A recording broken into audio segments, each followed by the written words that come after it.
네, 유튜브 시청자 여러분 안녕하십니까? 길의 사람 인생연구소 길의 사람 랩 인생 강사 이지 환입니다. 네, 오늘도 안녕하세요. 자, 이주환의 10분 맞짱 10분 시작하겠습니다. 자, 지금 현재 이 녹화를 찍고 있는 이 시간 장마예요. 그래서 장마비가 엄청 많이 내리고 있습니다. 부디 어떤 지역에서 이 방송을 시청하시더라도 비 피해 없으시기를 진심으로 바라겠고요. 항상 말씀드리지만 제가 쓴 책의 내용처럼 생존도 성공입니다. 자기가 하는 일을 잘 하면서 굳건히 자기 자리를 잘 지키면서 건강하게 잘 살아가는 것만도 성공이다! 라는 사실을 꼭 잊지 말아 주시고요. 비가 와도 눈이 와도 자, 이주환의 10분 맞짱 10분은 계속 되겠습니다. 자, 들어오시면서 대문사진 보셨나요? 대문사진 뭐 보시면서 뭐 느끼시는 거 없나요? 보통 이제 우리 학교 다닐 때 배웠던 백년 전쟁이라고 하는 건 유럽에서 있었던 어떤 뭐 전쟁 이걸 얘기하는 건데요. 그 말씀을 드리려고 했던 게 아니라 사진을 잘 보시면 거기에 인물 두 명이 익숙한 인물 두 명이 아마 보이실 텐데 이승만과 박정희 대통령이라고 불러드려야 되겠죠. 아무튼 어쨌든 이 두 양반이 아마 보이셨을 겁니다. 자, 이 백년 전쟁이라고 하는 것은 민족문제연구소가 이승만과 박정희가 우리한테 그동안 계속 구라를 쳤던 이분들이 구라를 쳤던 것은 아니죠. 자, 이분들이 했던 수많은 추악한 짓거리를 낱낱이 다 까발려서 다큐멘터리를 만들었었고요. 민족문제연구소가. 자, 그 안의 내용이 심히 경악스럽고, 그리고 일부 내용은, 뭐, 사자 명예훼손, 뭐, 이승만과 박정희 후손들이 볼 때는, 뭐야, 이거, 고인을 모독하는 행위야. 그래서 이제 뭐, 한 4, 5년 동안 소송을 진행했었고요. 모든 내용이 다 무죄 판결을 받았던, 그런 백년 전쟁이라고 하는 다큐멘터리의 타이틀을 제가 보여드린 겁니다. 자, 그래서, 자, 오늘 제가 이제 드리고자 하는 말씀, 자, 요런 내용이죠. 지금 일본 무역 보복과 관련한 이슈가 연일 뜨겁습니다. 문재인 정부는 일본과 좋아, 이거 이제 넘지 말아야 될 선을 넘지 마. 진짜 우리도 가만히 있을 수 없어. 라는 이제 강경한 태도를 보여주셨고, 그리고 뭐 지금 10조 이상, 자산 규모 10조 이상 넘는 대기업 총수분들과 오찬도 오늘 하신 걸로 제가 알고 있는데, 자, 그래서 오늘의 주제는 우리들은 잘 알고 있었지만 지금 일본을 두둔하고 있는 자들은 사실 알고 보면 이런 인간들, 이 이승만과 박정희 이 쓰레기 같은 인간들의 그 거짓 역사를 믿고 있거나 아니면 진실된 역사를 알고 있지만 진실을 은폐하러 가는 자들이다 라는 것이 바로 오늘의 핵심 주제입니다. 이승만부터 말씀을 드릴까요? 자, 이승만 대통령에 대해서 여러분은 어떻게 알고 계십니까? 건국의 아버지, 우리나라 초대 대통령인 건 맞죠. 그분이 초대 대통령인 건 맞죠. 근데 잘못 알고 있는 것들이 굉장히 많아요. 그 중에 하나가 일단 이 사람이 독립운동을 하셨다는 사람이라는 거. 늘 그렇지만 자료 지금 계속 잘 나가고 있나요? 자료 잘 보내주세요. 자, 이 사람이 건국의 아버지였다. 건국의 아버지까지는 아니다. 그냥 우리나라의 첫 번째 대통령이었다. 자, 그럼 이 사람이 독립운동가였나? 절대 아닌 맞습니다. 이 사람은 친일파였어요. 친일파였고 시류를 잘 판단한 미국에 붙은 기회주의자였습니다. 자, 그 다음에 박정희는 어떠한가? 자, 여러분들이 지금까지 알고 있던 박정희는 누굽니까? 대한민국에 뭐 이렇게 부를 갖다 준 그래 산업의 1등 공신 이렇게 생각하시나요? 대한민국을 가난에서 구해준 대통령? 말도 안 되는 소리라는 거죠. 자, 이 백년 전쟁이라고 하는 다큐멘터리는 미국 하원에서 발간된 공식 문서, 절대 위조될 수가 없는 미 하원에서 발간된 프레이저 보고서라는 것을 기초로 해서 만들어졌습니다. 다큐멘터리가. 이 배경 뒤에 보이시죠? 프레이저 보고서. 자, 프레이저 보고서. 제가 10분 만장이나 시간 동안 이걸 다 설명드릴 수는 없어요. 그래서 제가 대략적인 것만 말씀을 드릴 테니까. 이 내용들은 전부 예, 프레이저 보고서 안의 내용도 그렇고요. 모든 것들이 다 지금 미국에 있는 공식 문서에 기록되어 있는 겁니다. 그러니까 의심할 여지가 없다는 건데, 자, 이승만부터 가볼까요? 자, 이승만은 독립운동 하는 사람이 아니었습니다. 이 사람의 별명은 하와이안 갱스터였고요. 예. 제가 예전에 다큐멘터리를 하나 본 적이 있는데 도산 안창호 선생님 있죠? 예, 도산 안창호 선생님을 뭐 잘 기억하시죠? 우리나라 일제시대 때 애국개몽운동을 주로 이끌었던 그 독립운동가 하셨죠. 자, 이분이 하와이에서 사탕수수 농장에서 일을 한 건 혹시 알고 계시나요? 그 당시 하와이에서 사탕수수 농장에서 노동을 하는 것은요, 정말 최악의 근로 조건이었어요. 자, 근데 그 당시 정말 우리를 감동스럽게 하는 건 그 당시에 안창호 선생님뿐만 아니라 하와이에 건너갔던 우리 민족들, 거기서 일을 해서 막노동을 하면서 그 뙤약볕에서 그 조금의 돈을 벌겠다고 하셨던 우리 조상분들께서 모아준 독립자금을 가지고요, 이승만이라는 사람은 그걸로 다 헤쳐먹고요. 심지어 자료 배송 나갈 거예요.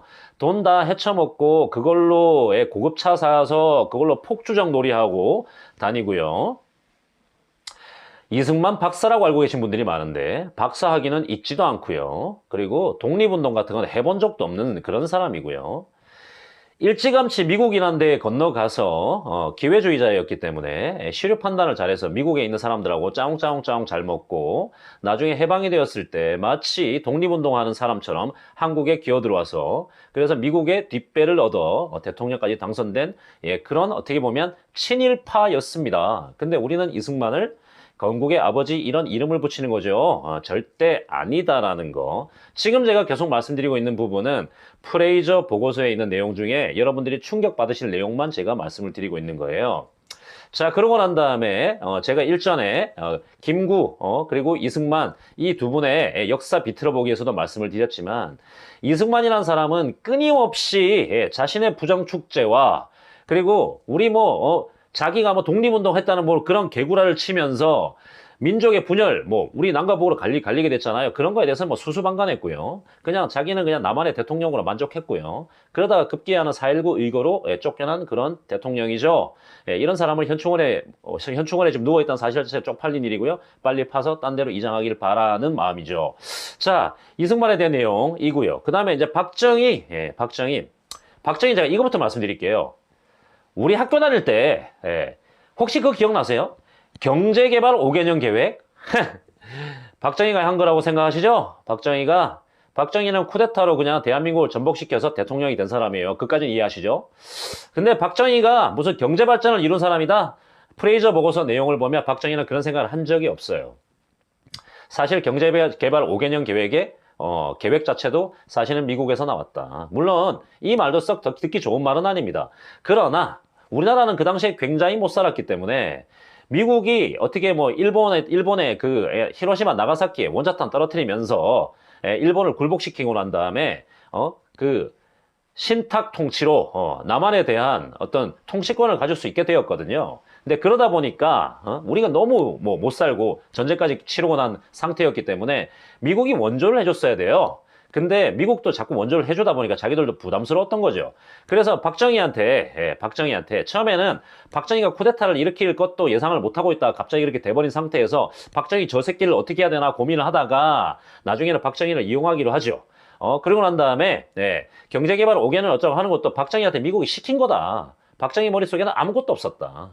그냥 대한민국을 꿀떡 삼켜서 지 한 몸 호요시 갈 생각밖에 없었다. 그러면 왜 그자는 그런 생각밖에 할 수가 없었겠느냐? 원래 박정희는 일제시대 때 소위 말하는 일본의 육군사관학교를 지원했죠. 1차에서 떨어졌습니다. 근데 꼭 들어가고 싶었던 거예요. 독립군을 때려잡는 일본군 장교가 되고 싶었던 거죠. 그래서 천황한테 직접 편지를 씁니다. 편지 내용이 무엇이냐? 나를 제발 사관학교에 넣어만 주면 일본 제국주의에 이 한 몸을 다 바치고 말과 개였나? 개와 말이었나? 라는 생각으로 충성을 다하겠다라고 혈서를 쓴 사람이에요. 아마 자료 나갈 겁니다. 자, 그랬던 사람이에요. 그러고 난 다음에 더 웃긴 건 뭔지 아세요?